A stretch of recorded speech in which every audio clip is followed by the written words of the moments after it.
Assalomu alaykum. Bugungi darsimizda sizlar bilan risk management va psixologiya haqida gaplashamiz.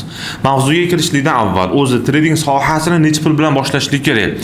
Shu savolga javob berib o'tsam. Agarda sizlar trading sohasi orqali moliyaviy erkinlikka chiqishni rejalashtirayotgan bo'lsangiz, oylik daromadingizning kamida 10% ni ajratishingiz kerak bo'ladi va uzoqroq vaqtlarni rejalashtirishingiz kerak. Ko'pchilik o'ylaydi, trading sohasiga kirgandan keyin 5-6 oyda men pro darajaga chiqib qolaman. Ya'ni savdo qilishligim osonlashadi va stabil daromad qila olaman deb.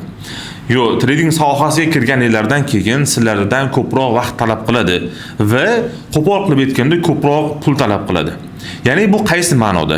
Agarda sizlar bir kurs sotib olganinglardan keyin tajriba qilishlik uchun bozorda real savdo qilishingiz kerak bo'ladi. Qanday odam bo'lishlikdan qat'iy nazar, trading sohasida pul bilan muomala qilinganlik uchun juda tez FOMOga berilishlik mumkin. Ya'ni psixologiya buzilishligi, tez depozitni sarf qilishlik holatlari juda tez kuzatiladi. Agarda sizlar trading sohasi orqali moliyaviy erkinlikka chiqmoqchi bo'lsangiz, YouTube'ga chiqarayotgan darslarimizni ketma-ketlikda ko'rib boringlar. Xo'p, endi risk menejmentiga to'xtalamiz. O'zi risk menejmenti nima degani? Bizga risk menejmenti nimaga kerak? Tradingda faqatgina nazariy ilm bilan ish bitmaydi. Albatta, amaliy ilm ham kerak.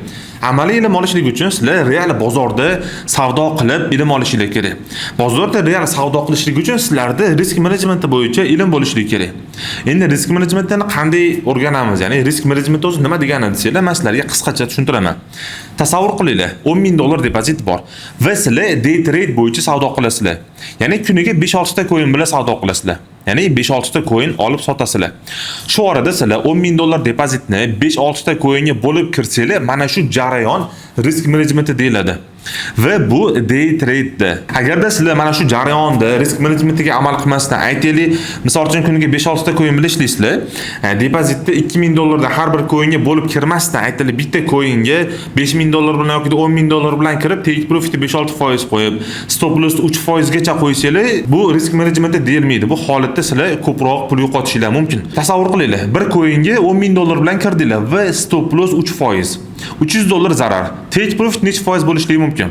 Bu holatda 3 ga 1 ishlanadigan bo'lsa, take profitimiz 9% atrofida bo'lishligi kerak. Yuqorida aytganimdek, agarda faqat $10,000 bilan savdo qilinsa, full depozit bilan bir coinga kirib, stop losslarni 3% qo'yishlik, take profitlarni 5-6%, 10% ga yaqin qo'yishlik bu to'g'ri hisoblanmaydi. Xo'p, endi psixologiya nima degani? Sizlarga psixologiyani FOMO misolida tushuntirib beraman. Yuqorida aytganimdek, $10,000 depozitinglar bor. $10,000 bilan savdo qilasizlar. Xo'p, aytaylik, bir coinga $10,000 bilan kirgansizlar. Ya'ni 2% stop loss, 5% take profit. Mana shu jarayonda sizlar har kuni ishlayapsizlar. Ya'ni kuniga bitta ikkita coin bilan ishlayapsizlar. Ketma-ket 3 kun faqat stop loss bo'ldi. 2% dan 3% dan taxminan bu orada $1000 atrofida sizlar zarar ko'rdinglar. Mana shundan keyin sizlarda FOMO boshlanadi. Ya'ni psixologiyani buzilishligi.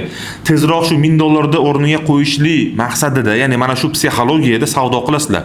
Ya'ni kunlik sizlarni ishlaydigan pozitsiyalar buziladi. Sizlar qanaqa pozitsiyada ishlayotgandinglar o'zi? Ya'ni mana shu holatda sizlar umuman pozitsiyaga e'tibor qilmaysizlar.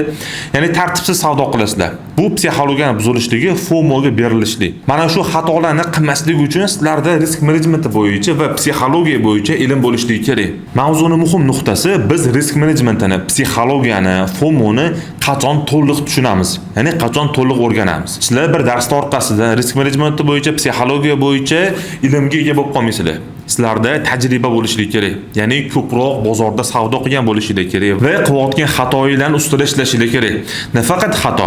Bir kunda misol uchun 10 ta сделка qilgan bo'lsanglar ham 10 ta сделкаlarning hammasi foydali yopildimi? Bo'ldi, shu foydali yopilgan сделкаlarni tahlillari ustida ishlashingiz kerak. Qisqacha qilib aytganda, sizlar risk menejmentini, psixologiyani real tajribada o'rganib borasizlar. Agarda videoni manfaatli deb bilsanglar, videoga like bosish va videoni tradingda o'rganayotgan do'stlarga yuborib qo'yish esingizlardan chiqmasin.